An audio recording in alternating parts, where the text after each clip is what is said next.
Hey guys, welcome back to our Science and God study, week 4 on creationism. I apologize that this video is getting out a little bit late, but college started and work at school started again, so it's been a little bit tough to get it out. I'm going to try to include the PowerPoint this week because there are some visuals on it that I'd like you to see. I apologize that it's not crystal clear, it's probably a little bit blurry, but I think we will survive anyways. So without further ado, today we're going to be covering a recap of week 3, the naturalist perspective, aka naturalism. We're going to look at an overview of what creationism is. We're going to look at some of the claims of creationism. We're going to look at each day of creation, some implications of creationism, the usual disclaimer, and then in closing we will be giving a recap of what we covered this week and also a little glimpse at what we will be covering next week. So a recap of week 3, the naturalist perspective, naturalism. We discussed science versus the naturalist perspective. We said that science and naturalism are two different things and we need to use the terms appropriately. Science doesn't mean naturalism, naturalism doesn't mean science. Science is a study and naturalism is a belief. That's a very important distinction we need to make.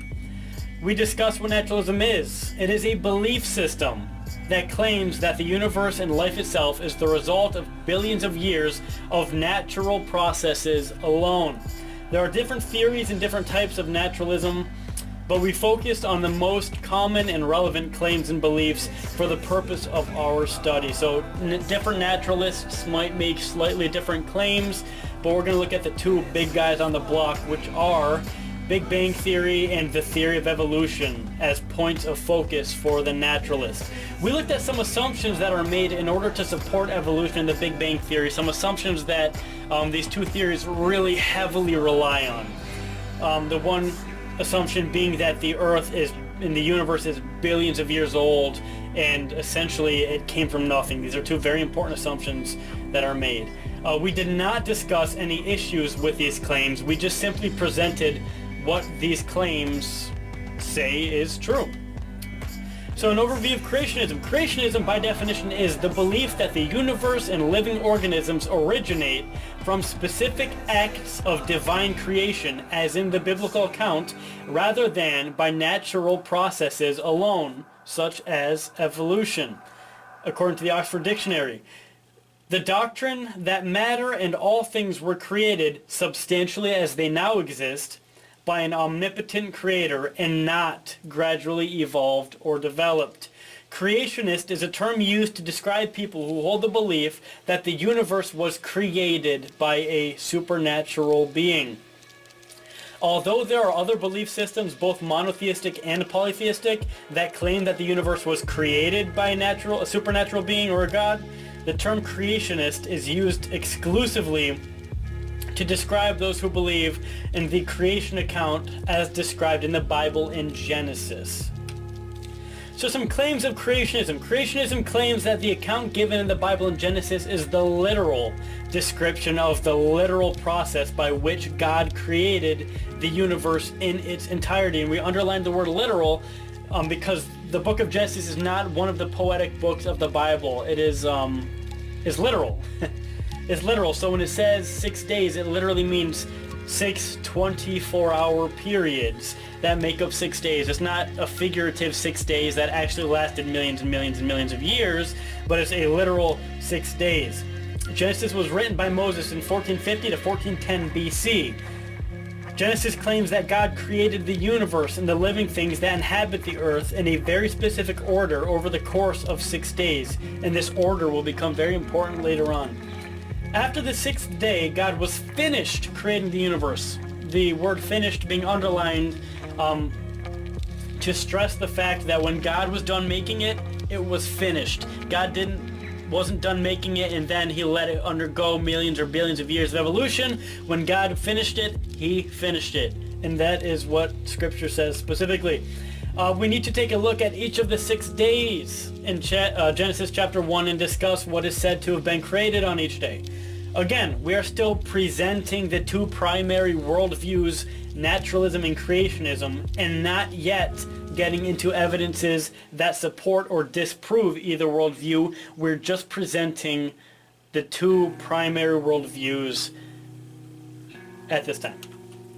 So looking at creation day 1, at this time I would recommend, for the best experience, that when you see verses pop up, that you pause the video, look up the verses in your Bible, read them, and then play the video when you're done reading them, because all I'm going to do with these slides is summarize them, and you'll get a better understanding if you pause the video and read what Genesis actually says.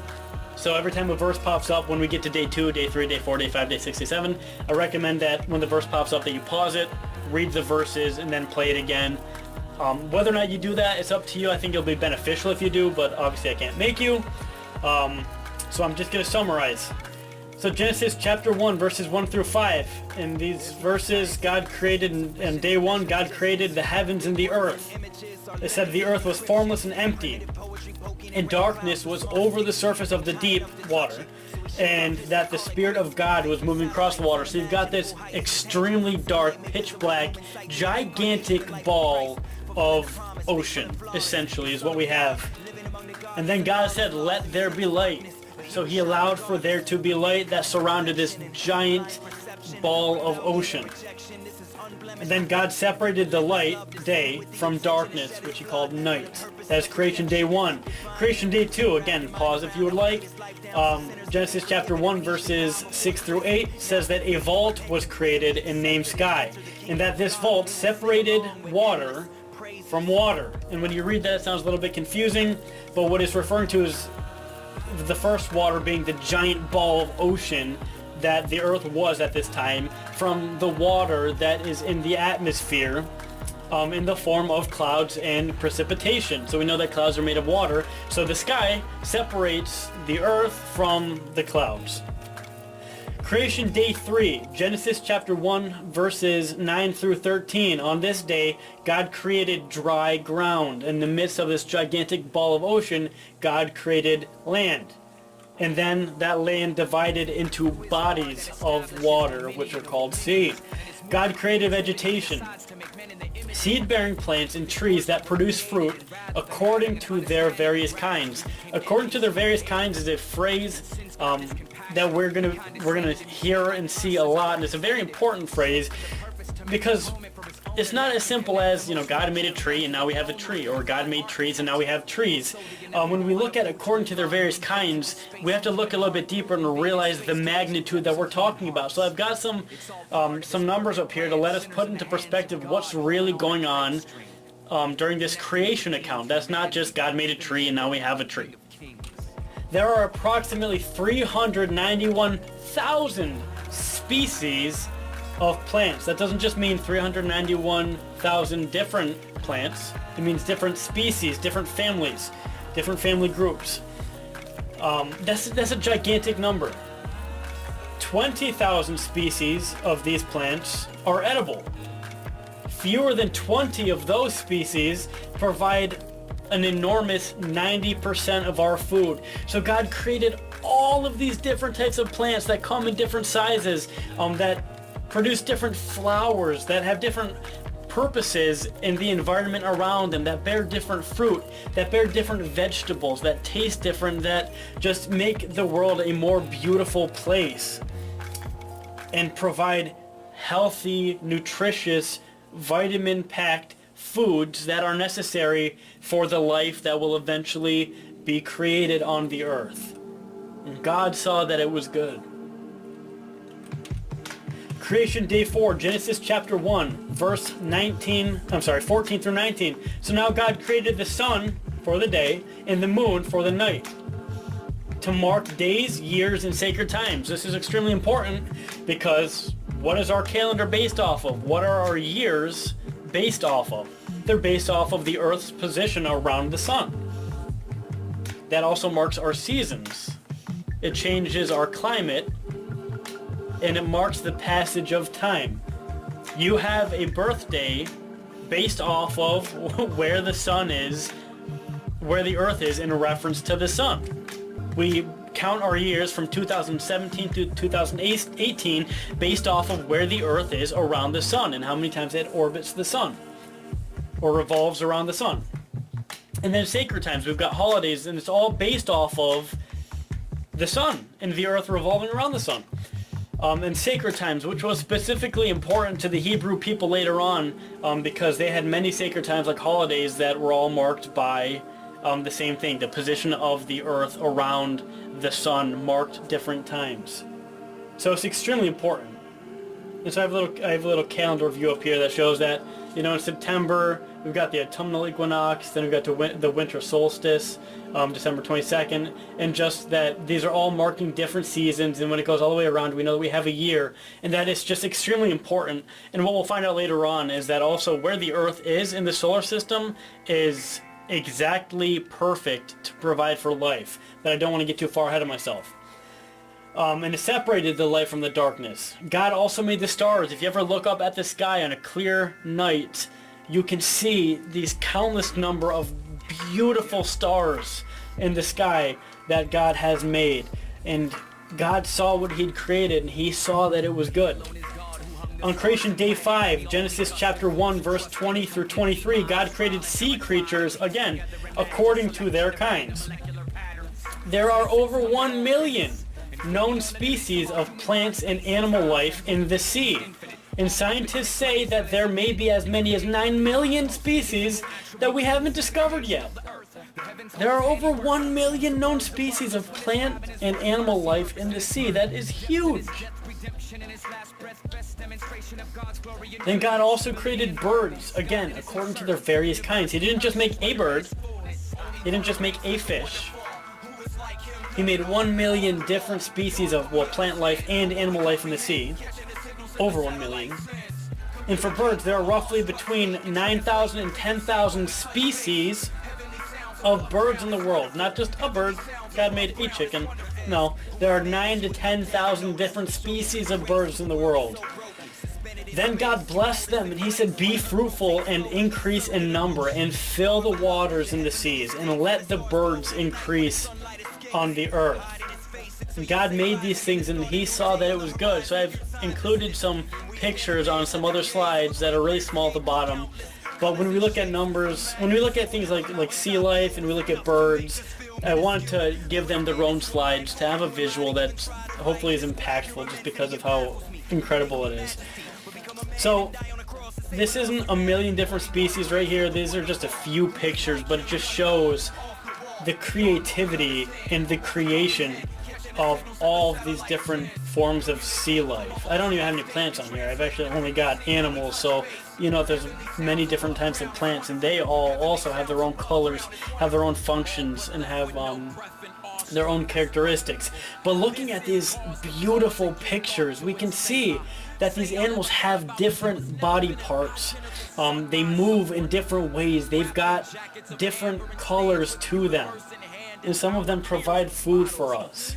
You see the sea slug, I think they're called, at the top right corner. It's this beautiful, vibrant blue.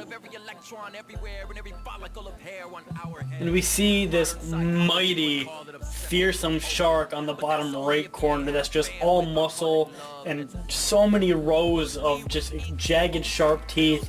And then we see cool things like this octopus that has 8 tentacles, 8 legs. And on the bottom of this particular one, there's just this beautiful fluorescent blue. And then we've got other sea creatures that I don't have here that actually light up. And there are other sea creatures that can actually see colors that we can't see, that we can't see with the human eye. And then you've got things like jellyfish, seahorses. You've got anglerfish, which are like terrifying. You got pufferfish, which can blow up to like 3 times their normal size. And just have sharp points to them. And then you've got crabs, which are one of my favorite foods, that kind of look like spiders with pinchers. And then you've got lobsters, and you've got sea stars and starfish, and stingrays and manta rays, and just, you got all, and this is just a few, but look at all the different colors and just how amazing it is that God took the time to create all of these and the other up to 9 million species of plant life and animal life in the sea. And if you'd like to take a minute to hop on Google, pause the video and go on Google and just look at some of the other creatures that live in the sea and the other plant life that lives in the sea, and just look at all the different colors and the amazing attributes and characteristics that they each have. And on day 5, God also created birds according to their kinds. We said there's between 9,000 to 10,000 species. And again, they're different sizes. They've got different beak sizes. They've got different wing sizes. They've got beautiful, beautiful colors to them, from bright blue to yellow to green to red to pink. And you've got these these long-legged, awkward-looking pink flamingos, and these toucans that have these gorgeous beaks that I couldn't even paint if I tried to, that came from nature because God created them to reproduce. And then you've got parrots that have all these different gorgeous colors to them. And then you've got hawks that have just amazing, amazing senses. And then you've got funny creatures like peacocks, where they've got these gigantic eye-looking feathers that they spread out on their beautiful blue bodies. And it's just, again, these are just a few pictures, but these creatures are just so different from one another, and there's just such creativity that goes into them. They are anything but boring. So moving on to creation day 6, Genesis chapter 1 verses 24 through 31. God created animals that move along the ground, livestock, and wild animals, each according to its kind. God created man, and he created him in his own image. And that status, that designation, is reserved only for mankind. It's a status that's not used to describe the creation of any other living things. God didn't create cows in his image. He didn't create fish in his image or trees in his image. He only uses that phrase in the way that he created. He only created man in his image, and that's extremely significant. Man was made to rule over the fish in the sea and the birds in the sky, over the livestock and wild animals and all the creatures that move along the ground, according to Genesis. So when we see that man is created very specifically and for a very specific purpose. And God was very intentional with his role for man when he created him. It was a very unique creation, as we can see. God created male and female, and God said, "Be fruitful and increase in number, fill the earth and subdue it, rule it." Then God gave mankind all of the living things he created for food, both plant and animal. Then God saw all that he had made, and it was very good. Then on creation day 7, this is in Genesis chapter 2, verses 1 through 4, says, "Thus the heavens and the earth were completed in all their vast array." So in the book of Genesis, we don't see the phrase universe, but we do see repeatedly the phrase heavens and the earth. And what this is referring to is the universe in its entirety. It's not just like a specific heaven or a specific, or just the earth. It's the universe in its entirety. That's why it says completed in its vast array. By the 7th day, God had finished the work he had been doing. So on the 7th day, he rested from all his work. Then God blessed the 7th day and made it holy, because on it he rested from all the work of creating that he had done. So on the 7th day, he's resting, and I imagine that he's admiring everything that he created. He's admiring mankind. He's admiring all of the different sea creatures that he's made, all the different birds that are now in the air, all of the different cows, all of the different livestock, all of the different creatures that roam the earth that he's created. I think he's just looking at it and saying, this is good. So he made the 7th day holy. What day of the week we go to church? Okay. This is the account of the heavens and the earth when they were created, when the Lord God made the earth and the heavens. So these are the literal verses that I've got written down here. So some implications of creationism. So that's what creationism claims. It claims that God, a supernatural being, created everything that we have today over the course of 6 days, and that's the order that he did it in. And that when he did it, it was finished, and he made God in his image. So now we're going to look at some implications of creationism. So here are kind of some questions, some things that we need to think about. If God created the universe and everything in it, we must acknowledge his sovereignty and authority over everything in the universe. So if God really created it, he must have authority. He must have sovereignty. He must be he must be a being unlike us, beyond us and more powerful than us. We must acknowledge that if God created the universe and everything in it. If the Bible is accurate in claiming that God created everything, then we must consider what else the Bible tells us about God and what else it tells us about his creations, specifically mankind. So if we got this information and it's true and it's accurate from the Bible, we have to also consider what else the Bible says. If God only created us in his image, we must be set apart from the rest of creation because that's a designation we only received. And we're not simply another animal that walks the earth as is claimed by evolution. We are unique. If God created us set apart, we must consider why we are set apart and how we are set apart. For what reason? If God created everything, we must consider why he created everything and for what purpose he created everything. As mankind, the created, we must consider our relationship with the Creator. Why did God create us? What is our relationship to him? Are we his slave? Are we his children? Can we communicate with him? Is he simply observing us? Like a science experiment? As mankind, we must consider why we were created as a race. Why is mankind created, especially in his image? Why is mankind created? Unlike other livestock, why is man different? And as mankind, we must consider why we were created individually.